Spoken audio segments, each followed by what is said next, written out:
I want to show you how to sharpen a normal spokeshave, a 151 type spokeshave, and it's very simple. I've used this method throughout my whole life. It works. My fingers are very strong after 50 years of working with wood. You don't have to worry too much about this side of the spokeshave, and this is the flat face, this is the bevel. We're going to sharpen this one. This has become dull just through use. I've got 3 sharpening stones here. These are diamonds.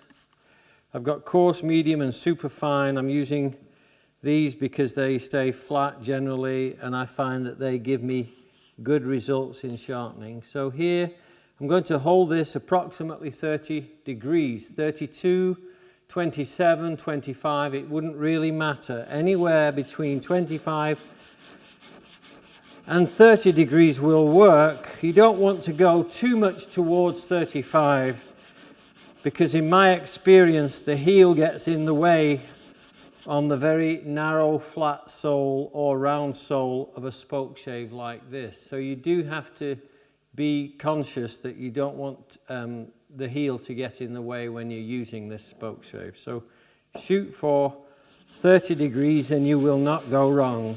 So I'm going here. I keep going at this 30-degree angle. Muscle memory, my body stance, everything else tells me now that I can sharpen this around that angle. See, I'm going full length stroke. Sometimes I'll go with a circle like this. I like both. It gets the swarf out of the way. And I keep going until I feel a burr on this back edge. I have no burr. Can you see here? This has got the corners removed, and we're going to be doing that too. I still don't have a burr because I'm working on the heel here to get down to the cutting edge. If I keep lifting up, let me give you a side profile.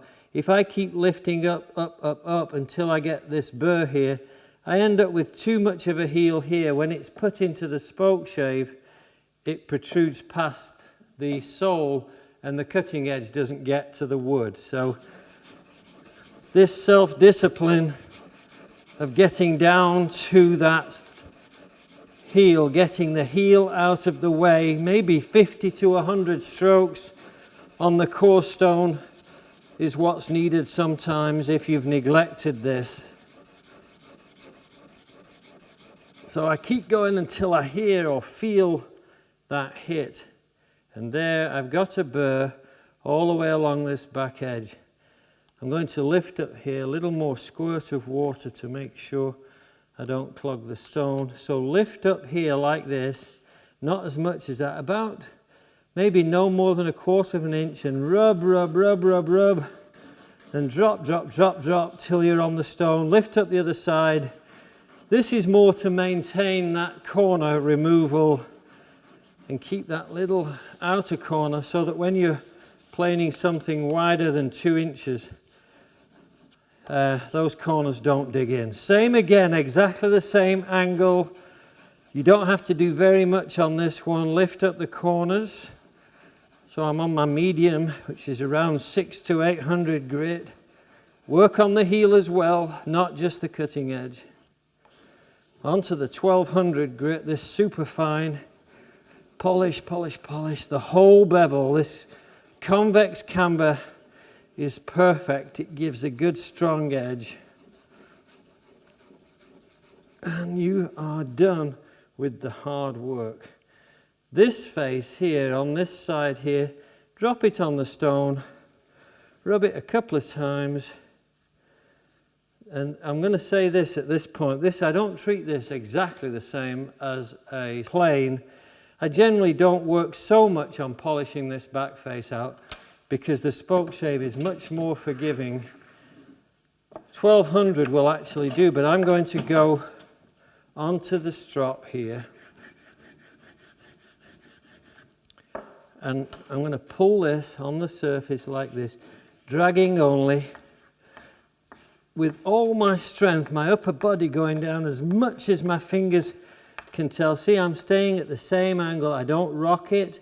I don't want to create a camber like this. I just pull in straight, direct pulls like this. Usually about 30 times, often I'll go 40. I'll go until my fingertips are so tired, and then I'll stop.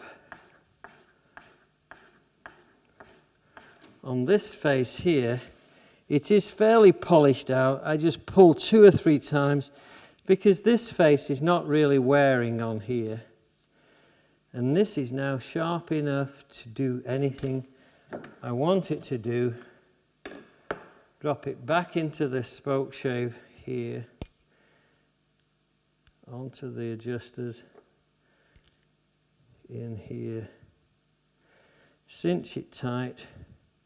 I like to line this up parallel to the edge, to the cutting edge, so I get good cutting. Then set this with the adjusters. So I've got nothing coming through. Slacken it just a bit. Keep going until you get, see I'm getting a shaving now. Shaving this side, cinch it tight. And now we're getting our shavings like fluff here. So you can see we're getting a beautiful shaving, which is all we wanted. And that's how you sharpen a 151, a 150 spokeshave. Doesn't matter whether it's round bottom or flat bottom, they're both identically sharpened.